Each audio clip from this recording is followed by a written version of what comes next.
Selanjutnya ada penelpon dari YouTube, silahkan. Tulisan ya, yang sudah masuk. Setelah Assalamualaikum warahmatullahi wabarakatuh. Apakah laki-laki wajib menikahi wanita yang dia zinai meski tidak hamil? Apakah keluarga yang mereka bangun akan berkah jika yang bertobat hanya salah satu dari mereka berdua? Tentu kita katakan tidak wajib. Tidak wajib di sini, ya. Karena berzina sudah haram di situ perbuatannya. Mereka wajib bertobat, itu yang wajib. Tapi apakah mereka wajib menikah? Ini tidak ada kewajiban dalam masalah ini. Kalau mereka mau menikah, maka tentu saja bebas, ya. Kalau mereka mau menikah, maka silahkan, gitu kan? Itu hak mereka.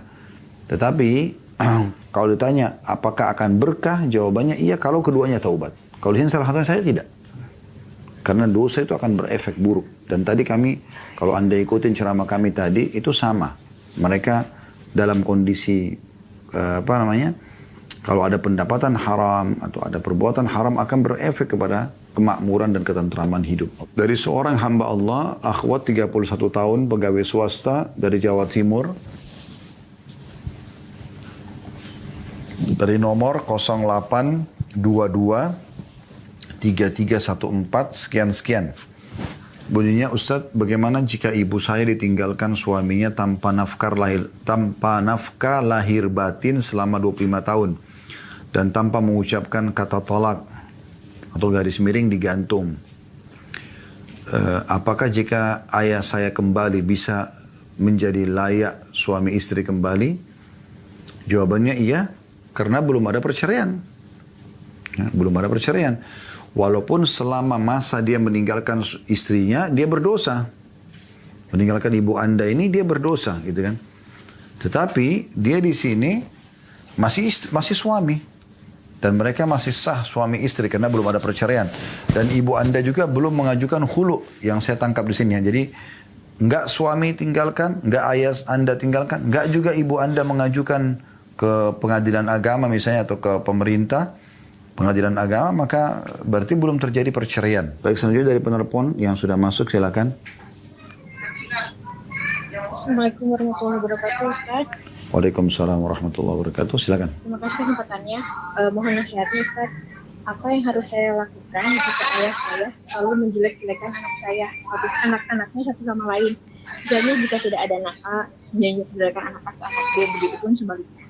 Dan sedangkan kasus ini, ayah saya suka menjelek-jelekan saya kepada adik saya. Padahal saya ini sebagai anak perempuan masih membiayai kebutuhan hidup ayah saya. Apakah saya termasuk orang jujur ini, Ustaz? Karena ketika tahu dari adik saya, ayah saya suka membicarakan kejelekan saya di belakang saya agak gimana gitu, Ustaz. Mohon nasihatnya, Ustaz. Baik. Sudah, insya Allah saya sudah paham, bisa ditutup teleponnya. Jadi kalau untuk permasalahan ini, jangan Anda hubungkan antara nafkah atau sedekah yang Anda berikan kepada ayah Anda. Jangan hubungkan dengan itu pahala tersendiri. Tinggal permasalahannya adalah adik Anda atau saudara Anda tadi melaporkan kalau ayah Anda menjelek-jelekkan Anda, gitu kan, di belakang. Saran saya, Allahu a'lam, Anda datang kepada ayah lalu bicarakan baik-baik, gitu kan. Ayah, mohon maaf, saya dengar kalau ayah pernah bicara sama si fulan, saudara saya ini, kalau saya itu begini dan begitu. Mohon maaf ayah kalau emang saya salah, gitu kan. Tolong dinasihatin, tapi ayah jangan ngomong di belakang. Karena Anda bisa sampaikan begitu. Semoga saja setelah itu, ya beliau langsung berbicara. Baik, silakan penelpon yang sudah masuk. Halo, Assalamualaikum Ustaz. Waalaikumsalam warahmatullahi wabarakatuh. Saya dari Sumatera Barat, Ustaz. Baik. Saya mau tanya Ustaz, saya belum menikah. Bagaimana nanti menjelaskan kepada orang tua? Karena nggak semua orang tua kayak gini kayaknya ya Ustaz. Kemana suami pergi atau bekerja atau ikut? Kita ikut gitu maksudnya Ustaz, pindah kemana dia pergi, kemana dia kerja, mungkin keluar kota, tapi ninggalin kerjaan kita di sini. Takutnya nanti gimana? Dibilang nanti ngapain tinggalin kerja di sini, cari kerja susah gitu. takut nanti disuruh LDR gitu loh Ustaz. Gimana ngasih taunya nanti di saat menikah. Kalau saya tuh maunya serumah gitu dengan suami kayak gitu Ustaz. Kenapa muncul pertanyaan seperti ini? Apa memang orang tuanya sudah membahasakan dari sekarang? Kalau menikah nanti jangan pindah kota misalnya. Atau jangan tinggalkan pekerjaan. Sudah ada bahasa itu dari orang tua? Belum sih Ustaz. Takutnya nanti ada pertanyaan seperti itu. Enggak, jangan munculkan sesuatu yang belum ada. Gitu. Kecuali memang, karena ini akan memunculkan was-was nanti dalam diri. Kalau setiap orang berpikir seperti ukhti ini berpikir, nanti kalau begini, nanti kalau begitu. Padahal sebenarnya belum tentu terjadi. Ini akan memunculkan banyak was-was dan syubhat dalam pikiran. Jadi jangan seperti itu. Kecuali memang pada saat ada yang melamar, kemudian dia tinggal berbeda kota dengan Anda, lalu kemudian dia memberikan syarat, nanti ikut sama saya kalau menikah, pertemukan sama orang tua, biarkan dia jelaskan alasan dia kenapa dia minta istrinya dibawa, lalu dengar. Nah, kalau memang terjadi respon, orang tua setuju, alhamdulillah. Orang tua tidak setuju, Anda bisa tanyakan kepada orang tua, kenapa saya tidak bisa ikut sama suami misalnya.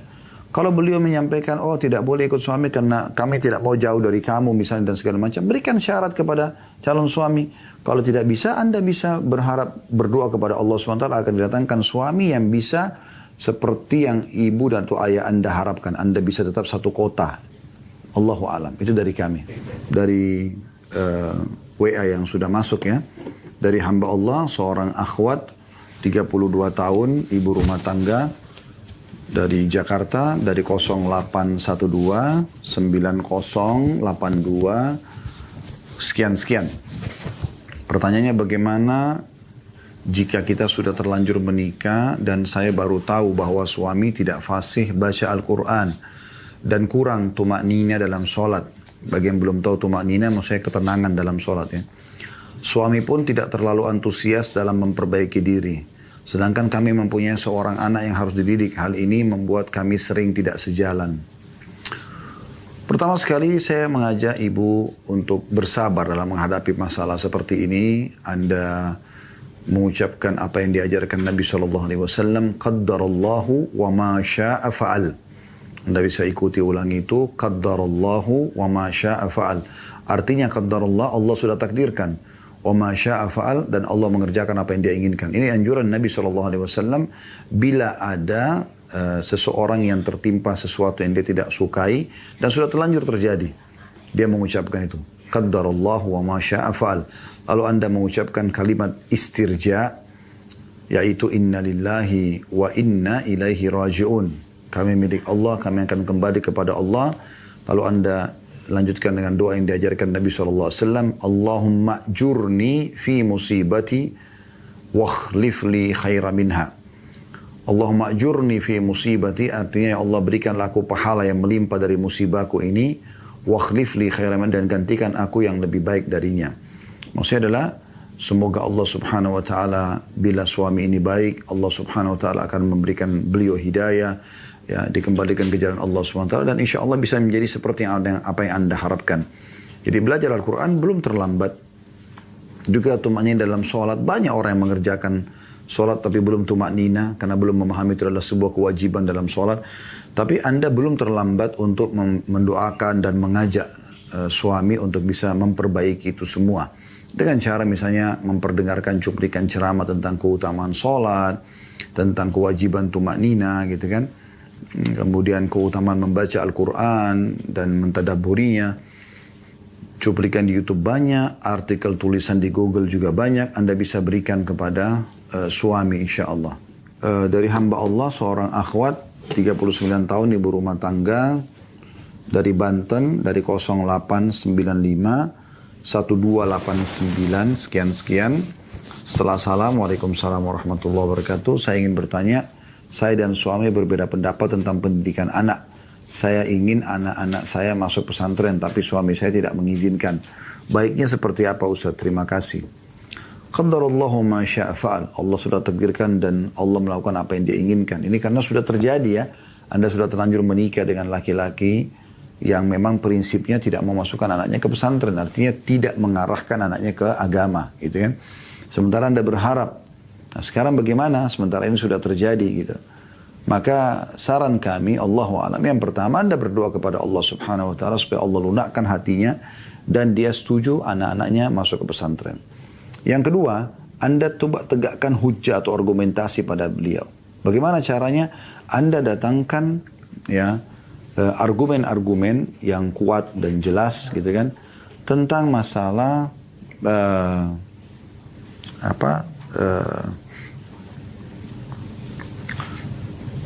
pentingnya pesantren. Ada banyak itu. Ada kalau tidak salah cuplikan ceramah kami juga di YouTube itu ada ya. Bagaimana pesantren itu mengajarkan sholat 5 waktu. Ya, suasananya memang dibuat islami, yang laki-laki sendiri, yang perempuan sendiri. Mereka tiap hari mendengarkan tentang sejarah Nabi, sejarah Islam. Mereka belajar tentang fikih, ya, agama. Ya, ini semuanya adalah hal yang positif gitu kan. Sementara kalau sekolah umum maka pendidikan agamanya kurang. Dan Anda coba datangkan cuplikan-cuplikan tentang pergaulan bebas anak-anak muda, misalnya anak-anak sekolah, maka Anda bisa lakukan seperti itu. Itu akan jauh lebih baik menegakkan hujjah. Jadi pertama berdoa kepada Allah SWT, kemudian yang kedua Anda coba tegakkan hujjah pada suami ya supaya sampai kepada beliau informasi. Di sini bukan untuk berdebat ya, tapi untuk menjelaskan kepada beliau. Saya ingin anak-anak masuk pesantren, pertimbangannya adalah ini. Anda lihatkan tentang salah satu cuplikan di YouTube pasti banyak pesantren yang sukses yang mendidik anak-anaknya misalnya. Anak santrinya, bagaimana mereka rapi, mereka kalau azan ke masjid, mereka menghafal Al-Quran, mereka belajar sejarah Nabi, jadi mereka bisa jadi amal jariah buat orang tuanya. Dan bagaimana justru sebaliknya kalau orang jauh dari pendidikan agama ada efek-efek negatif dari tawuran dan sejenisnya, Anda berikan penjelasan kepada suami. Selain berdoa Anda ikhtiar ini, insya Allah mudah-mudahan kita berharap Allah Subhanahu Wa Taala mudahkan ya suami Anda mendapatkan hidayah. Baik, silakan penelpon yang sudah masuk. Halo, Assalamualaikum Ustaz. Waalaikumsalam warahmatullahi wabarakatuh. Ya, silakan. Jadi gini Ustaz, suami saya tuh bisa dibilang sayang banget lah gitu sama istri sama anak-anaknya. Tapi Ustaz, saya beberapa kali mendapati suami saya itu mengomentari status WhatsApp atau Instagram itu dengan memuji teman wanita seperti cantik gitu. Nah itu kan jadi berujung pertengkaran ya Ustaz. Nah sebaik-baiknya sikap saya itu harus seperti apa ya Ustaz? Terima kasih. Assalamualaikum. Waalaikumsalam. Anda kalau sebagai istri melihat kemungkaran itu Bu ya, artinya ibu lihat sendiri apa yang dia lakukan. Dan itu bukan ibu sengaja mencari-cari kesalahan ya. Jadi jangan teman-teman sekalian kita sengaja mengecek medsos pasangan kita, handphone dia misalnya, itu bukan tugas kita. Dia punya Tuhan Allah Subhanahu Wa Taala yang Maha melihat dan Maha mendengar. Dia juga punya pendamping dari malaikat yang ditugaskan Allah untuk mencatat amal baik amal buruknya. Jadi bukan tugas kita itu. Tapi kita di sini punya beban hukum. Kalau kita nampak depan mata sebuah kebaikan kita dukung. Ma'ruf dalam bahasa agama. Amr ma'ruf. Dan kalau kita lihat kemungkaran, pelanggaran misalnya, seperti ini memuji wanita yang bukan istrinya, cantik misalnya, ini kan tidak boleh. Ya. Walaupun itu bukan dosa besar, tapi ini sudah pelanggaran. Kalau kita lihat dan kita bukan sengaja mencari-cari, maka kita ingatkan. Tugas kita mengingatkan. Tugas kita mengingatkan. Cara mengingatkannya dengan cara yang santun. Sering kami sampaikan dalam pertanyaan-pertanyaan di hari Kamis ini, menasihati suami, menasihati ayah, menasihati saudara laki-laki, menasihati anak laki-laki, kurang lebih polanya sama. Saya dan teman-teman laki-laki ini semua punya sifat kepemimpinan. Dan umumnya itu tidak suka kalau dihardik, disalahkan secara langsung. Walaupun memang perbuatannya salah. Ya. Kecuali yang Allah Subhanahu Wa Taala telah rahmati, Allah perlukan iman dalam hatinya. Gitu kan? Dan semoga kita termasuk insya Allah.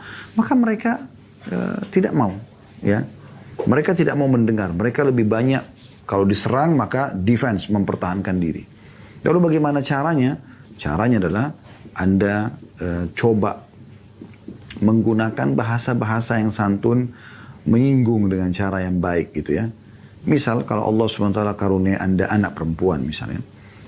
Lalu Anda mengatakan misalnya sama suami, bagaimana kalau anak kita ini ada teman sekolah dia yang laki-laki yang memuji-muji dia gitu kan.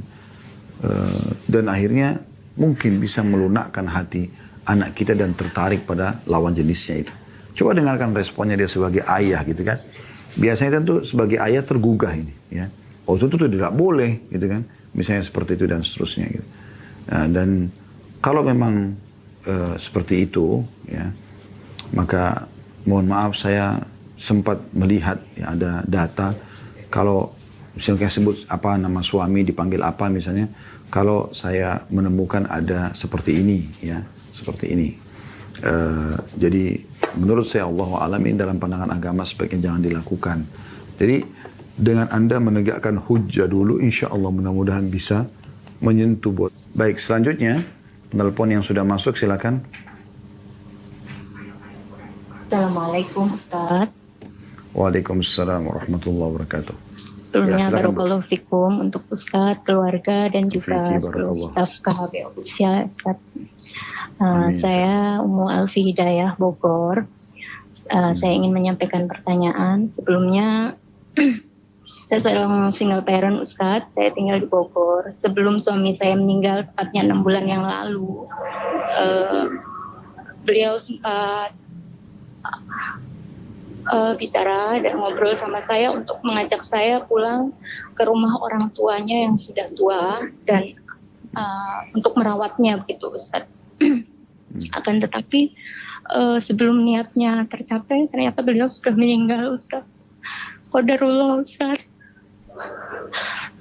Pertanyaan saya, manakah yang harus saya dahulukan Ustaz antara saya yang saat ini tinggal bersama ibu saya yang qadarullah juga sakit stroke dan butuh perawatan saya tinggal sama anak-anak dan ibu saya, ataukah saya harus merawat ibu dari suami saya yang qadarullah juga 1 minggu yang lalu terkena serangan stroke Ustaz.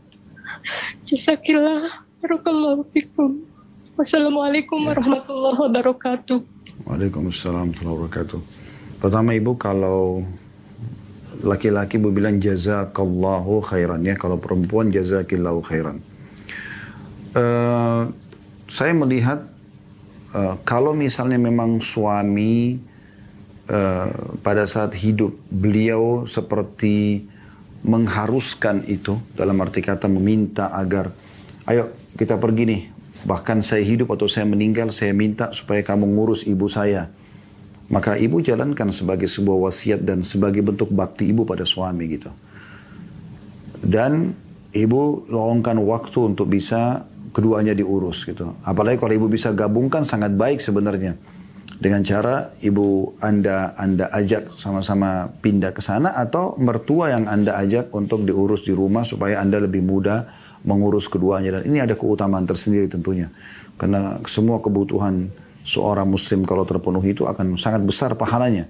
Kata Nabi SAW dalam sebuah hadis, aku memenuhi satu hajat saudaraku muslim, lebih aku cintai daripada aku beriktikaf selama sebulan di masjidku ini. Maksudnya di masjid beliau SAW. Ini menandakan berarti keutamanya sangat besar. Ya. Jadi memang mengurus kebutuhan mertua, juga maksudnya orang tua. Apalagi sini mertua ada wasiat dari suami, maka itu adalah keutamanya sangat besar. Tapi kalau seandainya suami hanya mengatakan, saya ajak atau saya mengajak kamu untuk sama-sama ke orang tua saya, kita mungkin tinggal di sana. Tapi pilihan, bukan sebuah keharusan gitu, kewajiban. Maka Anda punya opsi sekarang, memilih.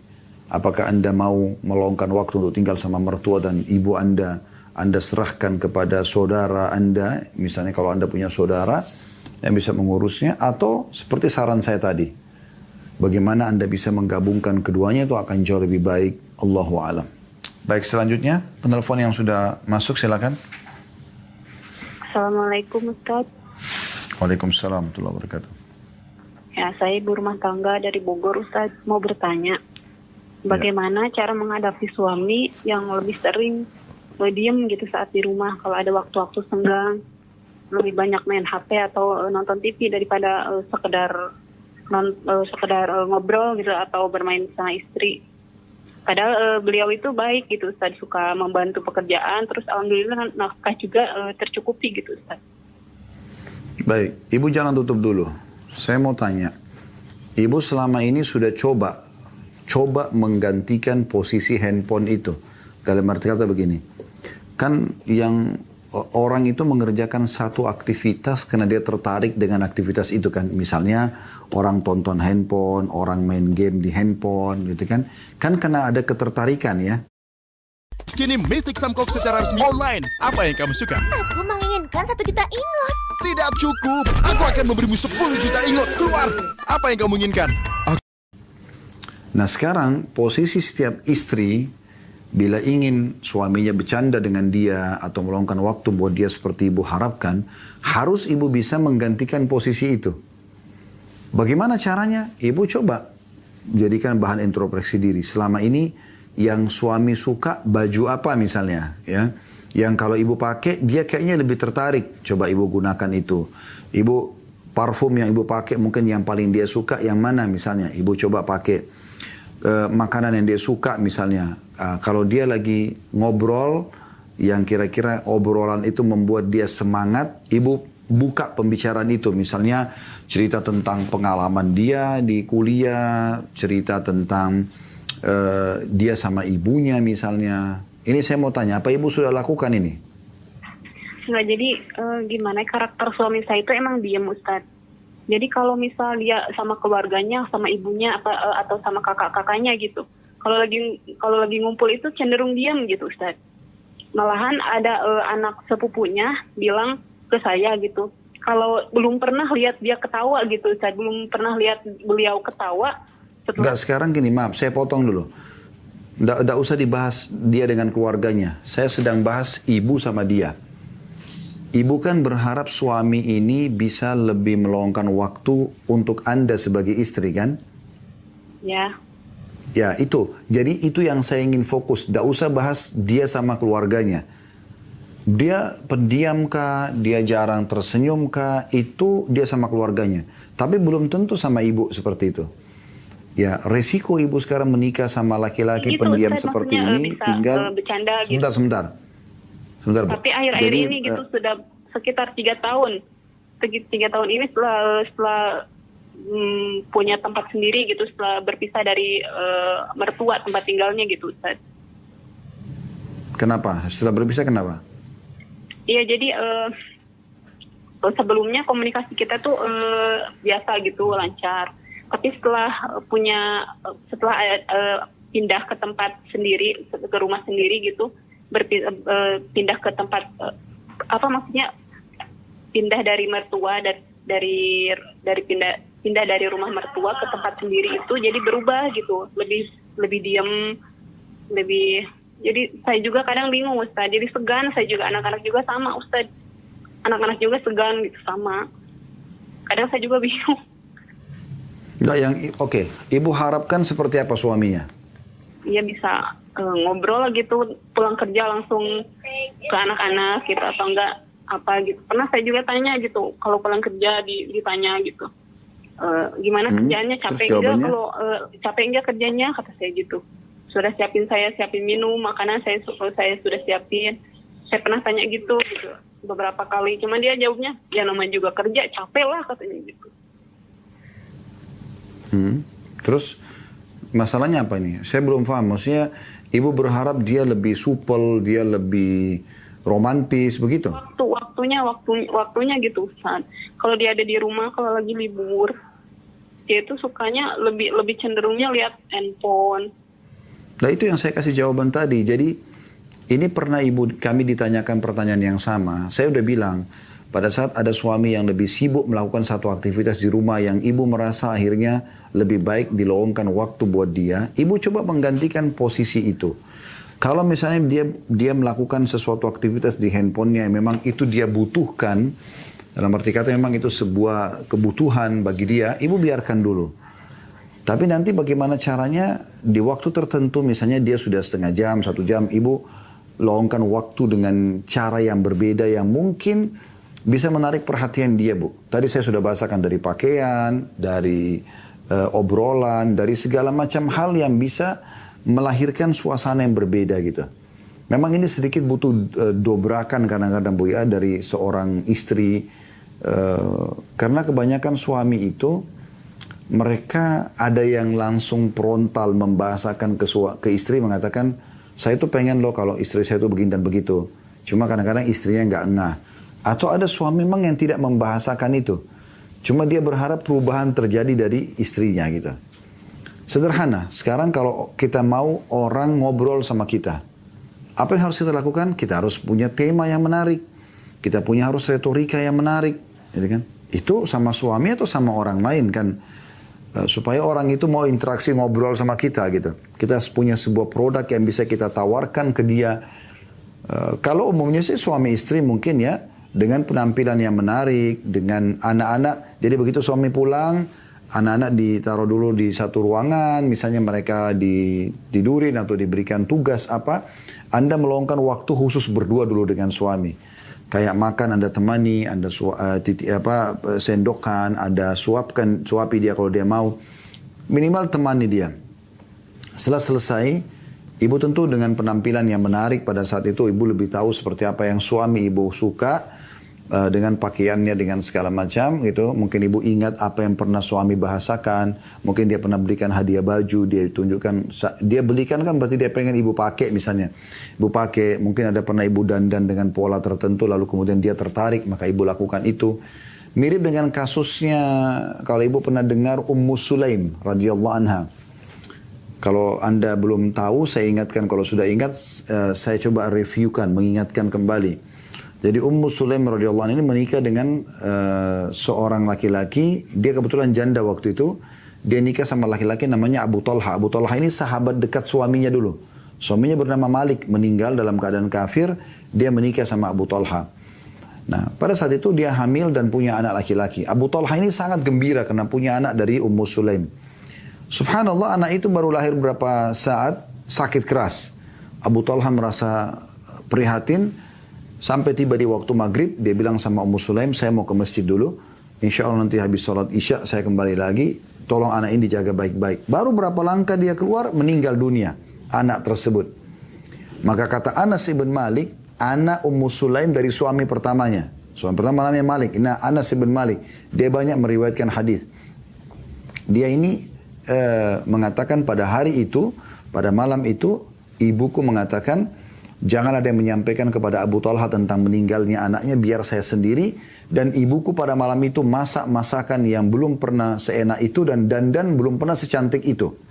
Jadi dua hal ini disebutkan oleh Anas bin Malik secara khusus ya. Masakannya yang paling enak dan juga dandanannya yang paling cantik. Pada saat suaminya datang, disambut dengan baik, dilayani makan sampai puas. Kemudian digoda sampai terjadi hubungan interaksi biologis. Setelah itu baru dia membahasakan ke suaminya. Dia mengatakan, wahai suamiku, bagaimana pendapatmu kalau seandainya ada orang yang menitipkan sebuah barangnya kepada kita. Lalu dia minta kembali. Apa yang harus kita lakukan? Kata Abu Talha, kita kembalikan. Kata dia dengan santun. Padahal dia seorang ibu ya. Kita bisa tahu bagaimana ketergantungan hati, terpautnya hati seorang ibu pada anaknya. Tapi dia mengatakan dengan sabarnya. Dia ingin supaya dia mendapatkan ridho suaminya. Dia mengatakan, kalau begitu berharaplah pahala dari sisi Allah. Karena anak kita baru saja meninggal dunia tadi. Kata suaminya, kenapa kau biarkan aku menikmati makananmu, masakanmu, dan menikmati tubuhmu, baru kemudian kau membahasakan ini. Kata dia, ya beginilah. Ya, saya ingin lakukan, saya tidak mau mengagetkan kamu gitu. Lalu kata suaminya, kita laporkan ini kepada Nabi SAW. Kita dengarkan bagaimana saran beliau. Maka mereka pun berdua menuju ke Nabi SAW dan Nabi SAW tersenyum lalu mengatakan, apakah sempat terjadi interaksi biologis antara kalian? Kata mereka, iya. Kata Nabi SAW, semoga Allah berkahi. Dan pada saat itu, betul Ummu Sulaim hamil dan akhirnya melahirkan anak laki-laki lagi tahun depan. Ya. Jadi, interaksi antara suami istri kalau kita ingin supaya pasangan lebih romantis, lebih dekat, ya itu kan yang ibu harapkan. Maka poinnya adalah bagaimana kita bisa merayu dia, dan ibu punya itu. Ibu punya makanan, ibu punya dandanan dan biologis yang baik. Insya Allah mudah-mudahan ya kita berharap dengan respon positif dari poin ini. Ibu memberikan perhatian kepada dia. Mudah-mudahan kita berharap ada perubahan terjadi. Selain tentu ibu berdoa kepada Allah Subhanahu wa ta'ala.